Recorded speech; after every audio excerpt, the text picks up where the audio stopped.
Okay. Let's take a look at the front being the side. And just go through a few of these, and let me make comments on this. We've already covered one. We're talking about our ministry as one of building faith through sung prayer, through the music that we select and the way that we execute it.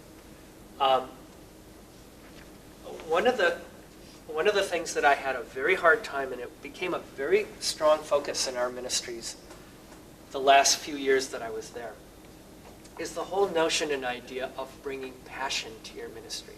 Now that sounds kind of silly, right? Because those people who join choirs are the ones who are most passionate about music making. So right off the bat, there's an amount of passion that they bring. But that's not what I'm talking about. I'm talking about authentically entering into a piece of music. And I'm talking not just instrumentalists, I'm talking singers, I'm talking ministers' ability to enter into the music that we do, to embody it for our community.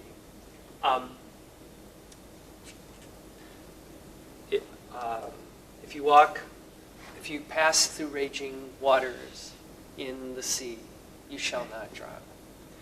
If you walk amid the burning flames, you shall not be harmed. If you stand before the power of hell, and death is at your side, know that I'm with you always, through it all. You have no idea how many times we've even in my own ministry have sung that song, that verse. That's verse 2 of what song, of course? Be not afraid. To sing that song without having a connection to what it is that you're singing, to me, that is musical sin. To have that kind of ability, that opportunity standing before you, to elicit the response, the emotional and the spiritual response of our communities through entering into an authentic, real belief of what we're singing. When that's absent, God can't work like God can work when we allow ourselves to be authentic, passionate about our music making. When Jesus went into the temple, we could spend the next hour. In fact, I have in one of my folders here, I brought that talk that I could break into this and we could go on for an hour talking about this. When Jesus, I'll do a quick paraphrase. When you read Matthew 18, chapter 18 through 25, if you have any time today, tomorrow, pull out those chapters and just read them. And you watch for Jesus' passion in the way that he talks and shares. And how he'll look at Pharisees and call them hypocrites to their faces. You hypocrites. And give them the reasoning why he has determined them as being hypocrites. His ministry was filled with passion. When he went into the temple and turned tables over, do you think there was some passion exuding from him? We really focused on this hard in our ministries, and it made a difference. Though I'm not sure you can ever. This is not something that you can just ever fully achieve. It's always a process of entering into more fully, more authentically, the music making that we do. So that's number 2. Bring a large portion of passion to the ensemble. Directors must instill and create passion in the other members. How many of us are directors of either a ministry or of the parish? Yeah, good. Our plate is full. There is a lot that happens in our work, especially our work. And I'm sorry, you accepted the position. The responsibility doesn't go away because it's difficult or because it's challenging or because we don't want to do it. We have to be that fire that exists for our members. We have to be the ones most prepared. Yes, we have to call our fellow musicians and singers to be prepared too, but we have to be the most prepared. We have to know the music better than anybody knows it in that ministry. And we have to take the responsibility of being clear in our direction. We'll get there. We'll get there. In fact, number 3, didn't even see it, leading right to it. Communication must be strong among members. Directors, I will caution you that if you were to take a really hard look at some of your ministries, you may find that you are not the only director. That there are other directors among you, and you're kind of enabling them in their directing, and you're trying to help direct, and it's not really working well. Leadership has to be clear, and it has to be from one source. There can't be 3 leaders in a group at the same time. There can be 3 people who exchange the leadership role from time to time. Absolutely. But not within the same piece. And this isn't something that is out there and that is out front and talked about, and this happens behind the scenes. This is deep within the music making that goes on. Guitarists, we like to enter into our own world when we're playing. I know that. I can say that because I am one of you. To stop, for all of us music makers, to stop entering into our own little world of playing and really be open and aware of not just our playing to the sound of the rest of the playing, but the sound of the foundation that we're creating for the voice. That's a lot to be thinking about. I better know those chord changes. I better know what patterns I'm going to use, strumming patterns I'm going to use, or am I going to pick this individually on our strings or use plectrum or fingerstyle? Well, I better know all of that going in. And my awareness better be bigger than my music stand. My awareness better be open so that my music playing is influenced by that director.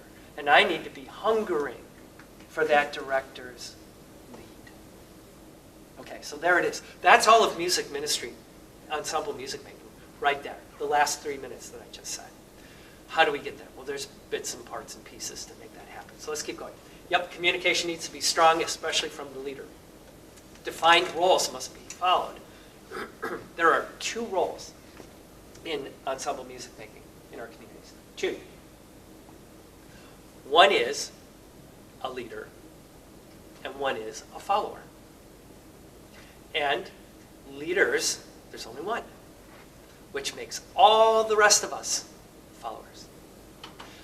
And what if the leader is playing at a tempo that I don't like? Well, as a guitarist, or an organist, or a keyboard player, or a percussionist, we have great power. Because if we don't like that tempo that that leader is playing it at, we can influence it, can't we? We can go off on our own. We need to learn that role of the follower and to welcome it and to hunger for it. We want to be the follower. That is radical for some ensembles.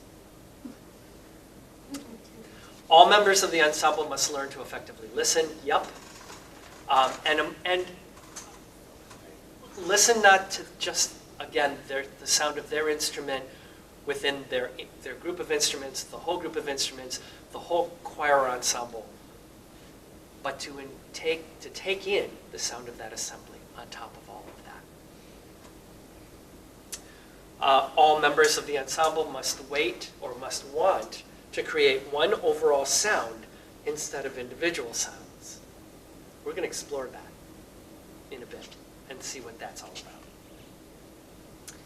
Number 7, ensembles must learn that that the sung prayer at liturgy is always that of the community, kind of straight ahead. Players and singers within the ensemble must find common ground in regards to training. How many of us have studied music, whether at a university or private instruction, for 5 years or more? Hands high. I would figure with this group, I would have guessed that. How many of us are there any of us here who have never studied at all? Okay. We do have a couple. What I have found in ensemble music making is that we don't have the luxury of always working with readers, right? We have people who come in who are not trained, and yet I encounter guitarists who some have played 25, 30 years and never had a formal lesson in their life. And they turn out to be pretty good players. But just like on any instrument, there is a technique that will help an instrumentalist play better if that technique is used. And technique for guitarists, that I'll run through that because there's so many guitarists here. I will give you a 3-minute tutorial on proper technique to get you moving towards hand positions that will make you more successful in your playing. But how many of our singers in our ensembles or our choirs are completely untrained? Probably most. Maybe some of our, David, you might have a choir that has more readers. I had one of the, actually the ensemble that I led, the large ensemble, which had in its heyday about 45 members, an ensemble that had 45 players, and we had, a huge number of instruments, 4 or 5 guitars, an electric guitar, a bass, drummer, piano player, 2 flutes, violin, and then 33 voices, 35 voices on top. Remarkable music making. And many of those singers, I was blessed because many of those singers were readers. Well, there's this whole challenge of what do you do with readers versus non-readers. Non-readers at times get very insecure, and so they hold on to they have pride in their ability to not be able to read. Readers can get a bit arrogant at times, getting frustrated with those who don't read. We need to find common ground in this whole area. And what that common ground is directors, you need to help those non-singers learn more about how to sing, how to bring that forward in their lives. Number 9, be willing to change. Many of us, maybe most of us, don't like change. We like, though the mountains may fall, I have played with this strumming pattern since the mid-'80s, and I'm not going to change it because we like it the way that we do it. We have to be open and willing to change, especially when we start combining instruments together, because we may be asked to do something that is unique or different from the way that we would instinctively do it, because it's a whole different ballgame now, because you are with other musicians. Some musical things to watch for. Let's not even look at that. Let's just turn the sheet over. Number 1, this is just reinforcing that the primary purpose and role of any music ministry is to support the sung prayer of the assembly. Everything else takes a back seat to that. So the most coveted sound of a liturgical musician must be the sound of that singing assembly. And the most important instrument at liturgy is the voice. We've already heard all that, saw that. There's a couple of things that we'll be mindful of up here. The first thing is that depending upon the arrangement of instruments, you should be thinking about different techniques depending upon that arrangement of players. If you are, Tom, if you're playing at a liturgy and you're the solo piano player, there's no other instruments, it's just you, and you have a cantor who's singing with you, will you play differently than if you have 2 guitars, a bass guitar, and 2 flutes playing? You have to. You have to. And this means, this is for all of us, keyboard players, guitarists. There's a whole openness that we need to have to changing what it is that we do and what we play with. Second thing is that we have a tendency, all of us have a tendency to overplay. I'll never forget this. This goes back to years and years and years ago, probably 1992. It was the first time that I was recording with David Haas and Marty Howden and these guys. And I'll never forget this. I don't even know if Marty remembers this. I'm sure he doesn't. But we actually got together. This is a very rare occurrence because usually when you do recordings with these guys, you walk into the studio and they put the music in front of you and you play. You don't have the benefit of getting the music ahead of time and looking at it and considering how you're going to respond to it. You just go in and you play. This was my very first recording session, and before we went into the studio, on the Sunday night before, many of the musicians who were going to be in the studio got together to talk through the whole project. And so the very first song that we were doing, I can't even remember what the song was. It was off of Francis Patrick O'Brien's You Are All We Have collection. And one of the songs was an up-tempo song. And we started playing, and I'm playing away on this song and very, very aware that there are some great musicians around me. And I'm playing and doing what I think is exactly what the song needs. And I'm playing for all I'm worth, and I see across from me, Marty's playing keyboard. And I see Marty kind of watching me while I play. And at the end of the song, I see him lean over to David, and David was producing this collection. And he whispers something to David, and David gets up, and he walks over to me, and I'm like, oh my God, I'm dead. What's going on here?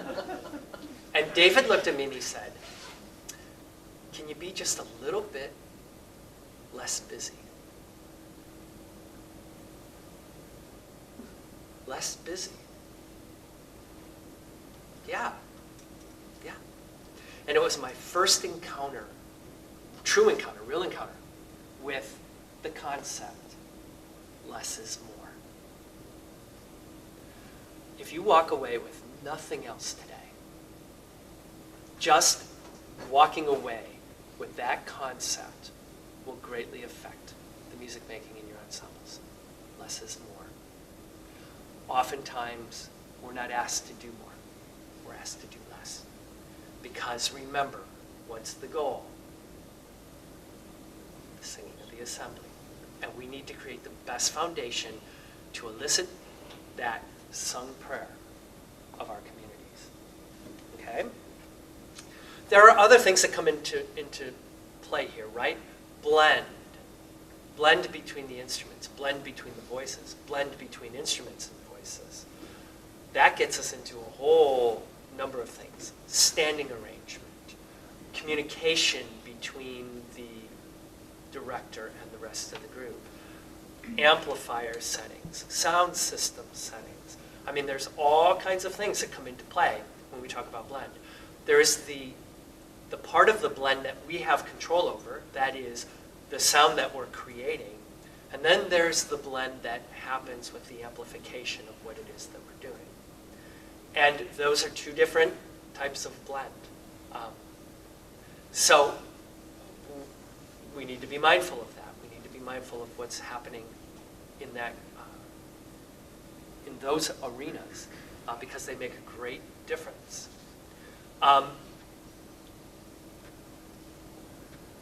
One of the other things that I learned, probably more in the studio first than in my own communities is the whole notion, or community, the whole notion that you can play off of another instrumentalist. Where a song, if you look at songs between verses and refrains, or between the refrain and the verse, there can be holes. There can be holes in the mid part of the verse. There's introductions, there's outros. There's places in the music where singing is not happening, and it lends some opportunity for filling in those holes musically. When I started hearing what it was like to leave space in my playing for somebody else to add something there, or to hear a player leaving room or space for my playing, was a whole new concept for me. Blew me away. There's that synergy that we can create with the other players in our group. But is there a true dialogue that goes on in the music making? Is there a real conversation that's going on? And it's not a conversation like you play on verse 2, I'll play on verse 3. Not that conversation. The conversation exists in our playing. And is what the net effect of that music making, the net effect of it, is it conversational? Does it go back and forth? Does it utilize well the aggregate sum of all of those instruments? We'll get to some of that in just a little bit.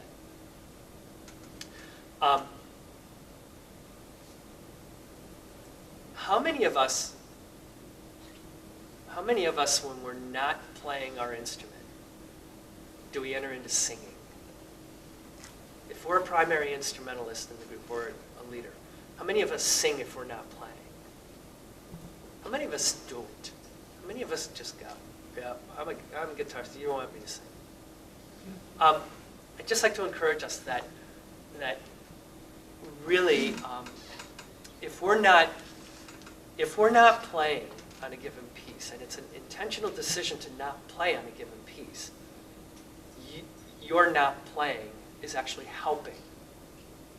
It's an odd concept, because you don't come to a music ministry to not play.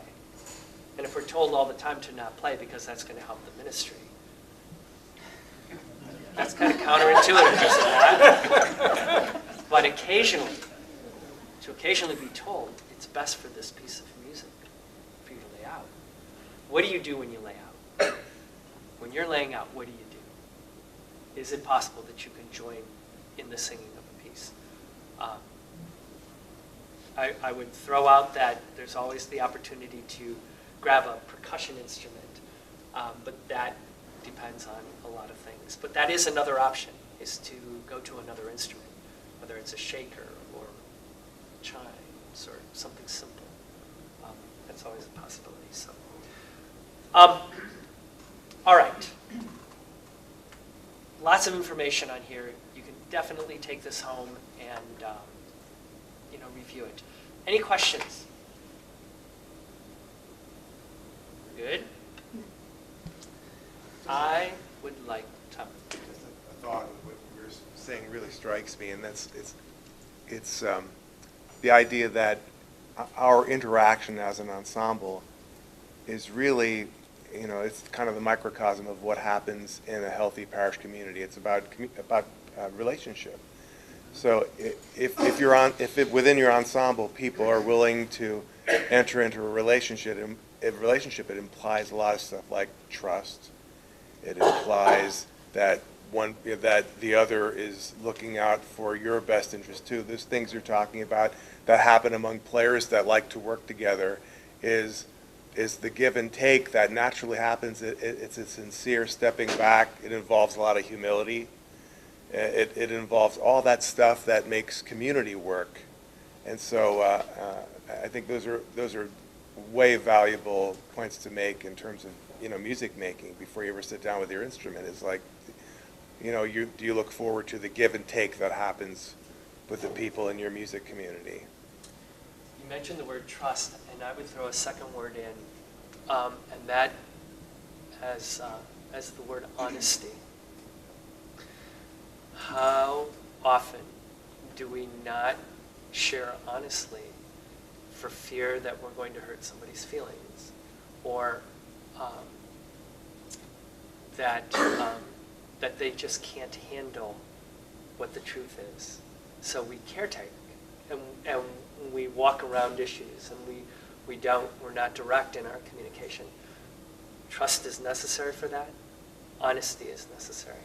If you're going to be a really strong, tight ensemble, you have to have the groundwork of trust to be able to build off of. And as a part of that trust, there has to be honesty that is shared with each other. And that's right, and it is reflective of life, of parish life. because really what you are talking about is the building of relationships. And you directors, there's probably, whether you do this intentionally or don't do this intentionally, the relationship that you hold, both collectively and individually, might be the greatest motivating factor for your choir members to be there. Our community, with me leaving, we have, he's a young man, he's a guitarist who I trained when the boy was 9 years old. Trained him for about 2.5 years. He went off doing his own thing, playing in bands and what have you. He came back to me in the end of his junior year of high school. It was like June. And he said he wanted to study classical guitar. And I looked at him and said, "You mean like college study classical guitar?" He said, "Yeah." I'm like, "Brian, you need to audition in like November. This is June." It's like, "Yeah." "Brian, you don't master classical guitar in 5 months. You don't." And so he ended up, I took him on, and he ended up auditioning for a program out in the Detroit area, and was told in November if he was able to develop the difference between a free stroke and a rest stroke, and could discern between those two movements, and had them relatively mastered, he would be accepted. And he was re-auditioned in March, and he wasn't just accepted, he was given a scholarship. I mean, this is just a marvelous success story for this young man. So he went off and did his undergrad work, and then got his master's in classical guitar performance.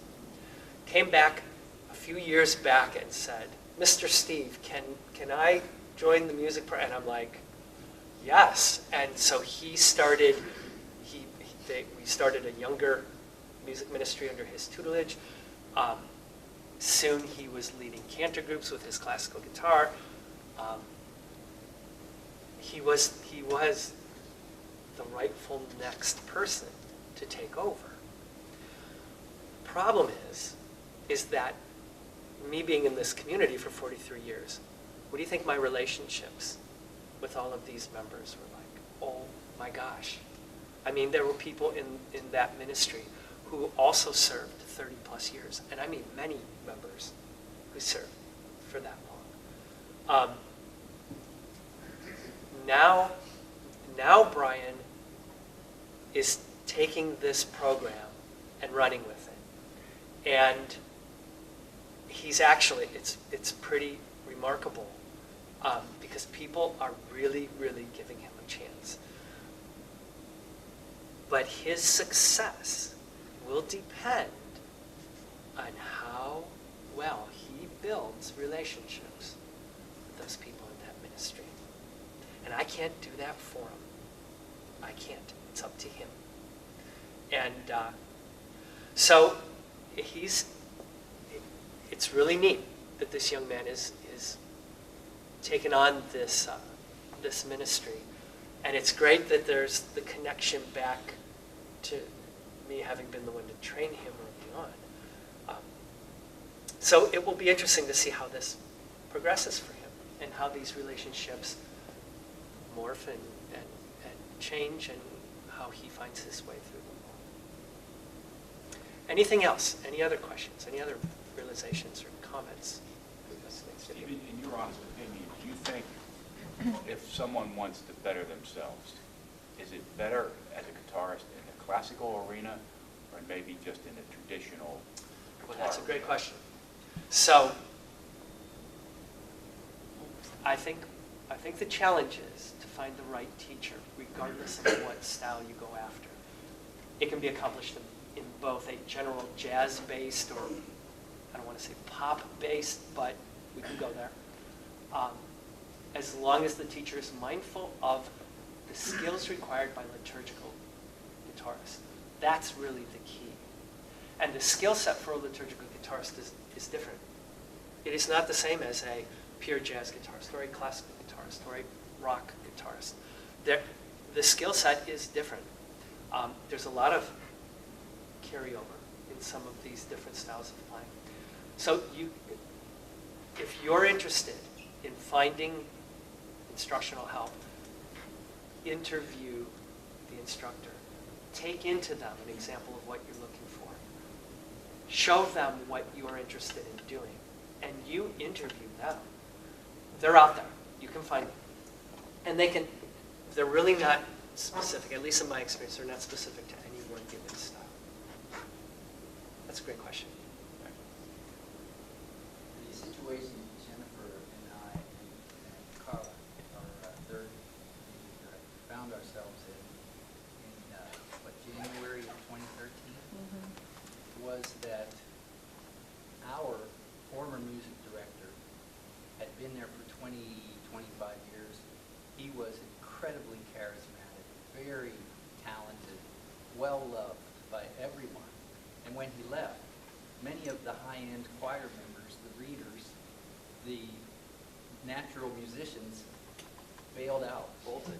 And so we've been building a community with the people who are there. And some of them have actually stepped up and tried to learn how to read. And others have recorded what we do at practice and play it in their cars and play it at home, and they come relatively prepared, much better prepared than they were in the past when all the high-end singers were carrying the load and they were just sort of humming along. Absolutely. Members, and I believe this only because I've experienced it time and again, members can be empowered to go far beyond what they ever imagined. And that's one of the gifts of a good director, is to be able to know